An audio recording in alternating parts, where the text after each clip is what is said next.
Hello, everyone. I'm Brenda. My sister in law, Kathleen, has been a tremendous support in my life, and it was she who encouraged me to share my story with you today. Kathleen and I have always been close, especially since we worked together before I met my wonderful husband, Larry, through her. I'm deeply grateful to Kathleen for playing Cupid because Larry and I have built a beautiful life together. However, while Kathleen and Larry are incredible individuals, my relationship with Larry's mother, Grace, has been quite the opposite. From the moment we met, Grace made her disdain for me clear, creating a strain in our relationship that even Larry struggled to ease. Despite his efforts, Grace's hostility never faded. Things escalated at our wedding when Grace wrongly accused me of ruining her dress, an incident that caused friction between Larry and me. Grace, being a single mother, had always clung tightly to Larry, making it difficult for him to create distance from her negativity. The situation reached a breaking point on our first anniversary.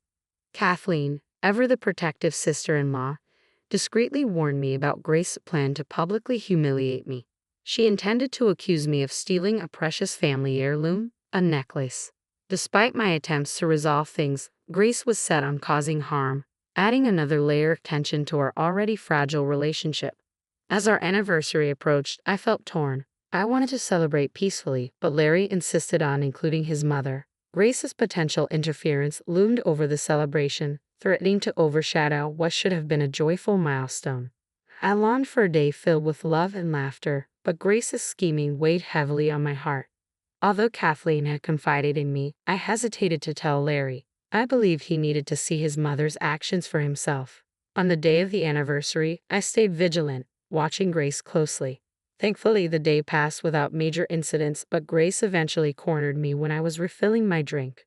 She accused me of trying to take Larry away from her. Her words were bizarre and seemed completely unrelated to our celebration. She claimed I was the reason Larry was distancing himself from her, her tone dripping with ominous threats of what she had in store for me. Kathleen, sensing the brewing storm, remained by my side, ready for whatever Grace might do. Not long after, Grace excused herself, saying she was going to put on her jewelry. When she returned, she acted distressed, claiming her necklace and earrings were missing.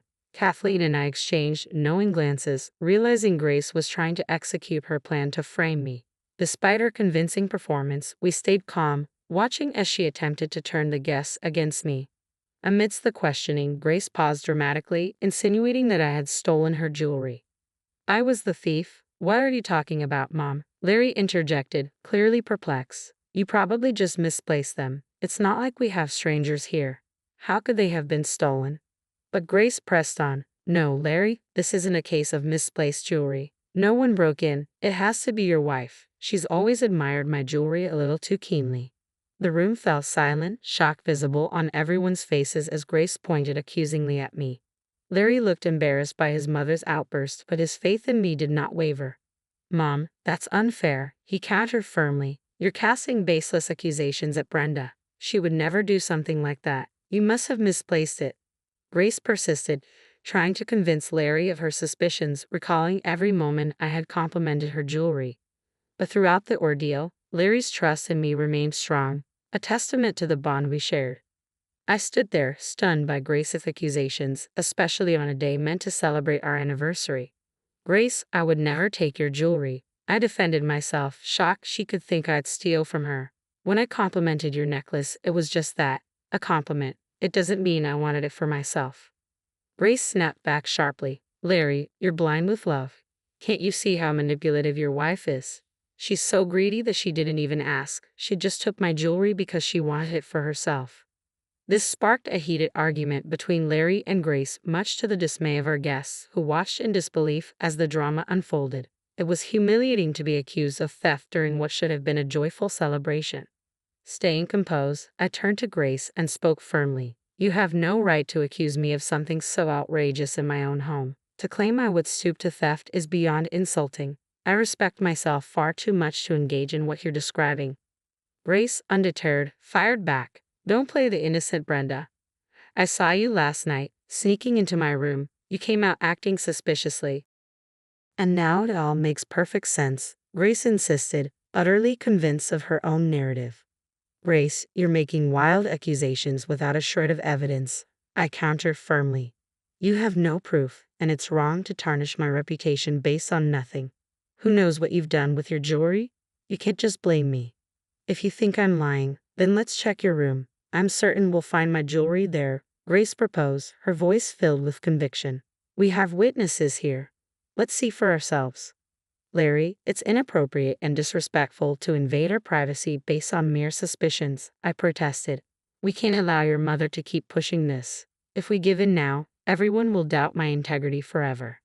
The tension was thick, and it was clear something needed to be done to resolve the situation without compromising our dignity. As difficult as it was, I knew we had to clear the air and prove my innocence without escalating the conflict. Larry stood in the middle, torn between his loyalty to his mother and his trust in me. He understood Grace's frustration but also knew how serious her accusations were. With no proof to back her claims, it was a dangerous line to cross. Realizing I needed to clear my name, Larry reluctantly agreed to his mother's demand.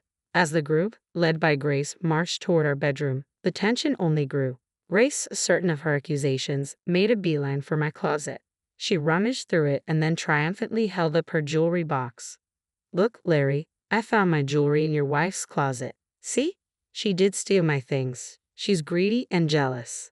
No, this can't be, Larry said, clearly conflicted but still supportive. I know my wife. She wouldn't steal from you. I don't understand how your jewelry ended up there. Brenda, you didn't take this, right? Of course not, Larry. You know I'm not a thief, I replied, keeping my voice steady despite the chaos. Oh, really, Brenda? Grace sneered. Then explain how my other jewelry set ended up in your closet, too. You can't wiggle your way out of this one. You should have just confessed and returned my things. Her anger was palpable as she leveled the accusation. I'm sorry, Larry, but this is too much. I need to call the police, Grace declared, pulling out her phone and beginning to dial. Her action sent waves of shock and whispers through the guests as the situation spiraled out of control. I remained composed, despite the crushing humiliation and the harsh whispers rippling through the room as we waited for the police. Grace continued her tirade, labeling me a gold digger and turning to Larry. This proves it, Larry. I told you Brenda was no good. You need to see the truth and divorce her. No one wants a thief in the family. The situation felt like a nightmare as I stood there, holding on to my dignity amid the false accusations. I knew this moment would test everything Larry and I had built together. As the reality of the police arriving loomed closer, Grace remained unwavering in her belief that I would soon be arrested. Larry, however, expressed doubt. Mom, I don't think calling the police was the right move. You might not like how this unfolds. What do you mean, Kathleen? Grace snapped, her confidence unshaken. I couldn't just stand by and let Brenda get away with this. People who commit crimes need to be held accountable without mercy, or they'll keep doing it. I think Kathleen is right, Mom, Larry interjected, trying to defuse the situation. Calling the police could backfire on you, but now that it's done, there's no turning back. How could this possibly turn out worse for me when Brenda is the one who committed the crime? Grace retorted, eager to see her version of justice unfold. At that moment, despite the gravity of the situation, I couldn't help but laugh. Kathleen smirked and shook her head, knowing something Grace didn't. The room grew tense as everyone stared at me, confused, wondering why I would be laughing while supposedly about to be arrested. Once I regained my composure, I turned to Grace. You know, Grace, it's fascinating how meticulously you plotted to frame me as a thief. What do you mean? You were the thief. You stole my jewelry. Grace shot back, her face flushed with indignation. Oh, come on, Mom. Have some decency, Larry said, his frustration evident. We all know Brenda didn't steal your jewelry. This has been a setup from the beginning. Kathleen's sudden declaration shocked everyone, including Grace, who for the first time appeared nervous. What are you talking about, Kathleen? I haven't done anything. If anyone's a thief, it's Brenda. Quit the act, Grace, Kathleen said firmly. You thought you could frame her, but I found out. I warned Brenda you'd try to pull something like this. Your scheme to trap her, it's over. I confronted her directly, and the entire atmosphere shifted as the truth began to unravel. Grace's plot wasn't just an attack on me. It was an assault on the trust and harmony of our family. Even before the party began, I'd sensed something was off, but her accusations during the heated exchange shocked everyone. How dare you suggest that? You're manipulating my child, making her say things without any proof, Grace fumed, her voice rising. Larry stood by me. Mom, We didn't have proof before, but now we do. The urgency to clear my name surged within me. Grace, flustered, demanded, "What are you talking about, Brenda? What proof could you possibly have?" Her panic became obvious as I calmly mentioned our home security system. "Did you forget our house is equipped with cameras?" I asked, watching as the color drained from her face. Grace's confidence began to crumble. Perhaps she assumed the cameras were only outside, unaware that her actions inside the house could also be recorded. Larry, catching on, added, "That's right, I almost forgot about the cameras too. We've got them in the hallways, clear views of every room from the outside. We can check the footage and see the truth." "Why do we need to check the cameras?" Grace's voice wavered, tinged with desperation.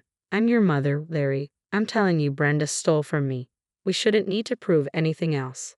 "No, Mom," Larry responded firmly. "I thought you wanted to get to the bottom of this. I don't believe for a second that Brenda is a thief. If you're so sure, we should look at the footage together. I need to see for myself if what you're claiming is true. Otherwise, I can't believe it." Despite Grace's best efforts to stop us, I pulled up the footage on my phone. The room tense as everyone prepared to watch the events unfold, the truth about to be revealed. As the tension mounted, the police arrived. Briefed by the crowd, they quickly assessed the situation. Grace wasted no time approaching them, pointing directly at me. "Officers, you need to arrest my daughter-in-law, Brenda. She's a criminal. She stole my jewelry. We found it in her closet. Arrest her now." But I was ready. "I don't think so, Grace," I said, steeling myself for what was to come. I turned to the officers, interjecting firmly, "I have proof that my mother-in-law set me up and is making false claims against me." One officer asked, "Do you have solid evidence against her?" "Yes, I do," I replied confidently. "My home is equipped with security cameras, and here is the footage from yesterday." I handed my phone to the officers, and they began reviewing the video. Larry and the others watched closely as well. The footage clearly showed Grace taking her jewelry box from her room and entering mine while I was out. Moments later, she reappeared without the box, confirming she had deliberately planted it in my closet to frame me. The revelation stunned everyone, especially Larry, whose expression shifted to one of anger and disbelief. "Mom, how could you do this?" he demanded, his voice thick with frustration. "Brenda has been nothing but kind to you, and you stabbed her in the back like this. What is wrong with you?" Grace, now panicked and tearful under her son's piercing gaze, attempted to explain. "Larry, please let me explain." "No. Just no." Larry cut her off sharply. "I don't want to hear it, Mom. I'm done. I'm so done with how you tried to destroy my wife's life and reputation on our anniversary. I will never forgive you for that. I can't believe how low you stooped. I'm ashamed to have a mother like you, and I don't think I want any contact with you from now on." Larry's words hit Grace like a sledgehammer. Kathleen, who had warned about this possibility, nodded in agreement, her concerns now fully validated. The police, having reviewed the footage, realized the accusations against me were unfounded, confirming my innocence. One officer turned to me. "Ma'am, you have the right to file a formal complaint against your mother-in-law for making these false accusations." "Yes, I'm aware, thank you," I replied, feeling the weight of the situation settle over me. "Would you like to proceed with pressing charges?" "It seems reasonable under the circumstances," the officer suggested. "We can take her into custody and clear this up." "Yes, I'd like to press charges," I confirmed. I glanced at Larry. "I'm sorry for the drama this has caused everyone tonight. Larry, are you okay with this?" "Brenda, what Mom did was wrong.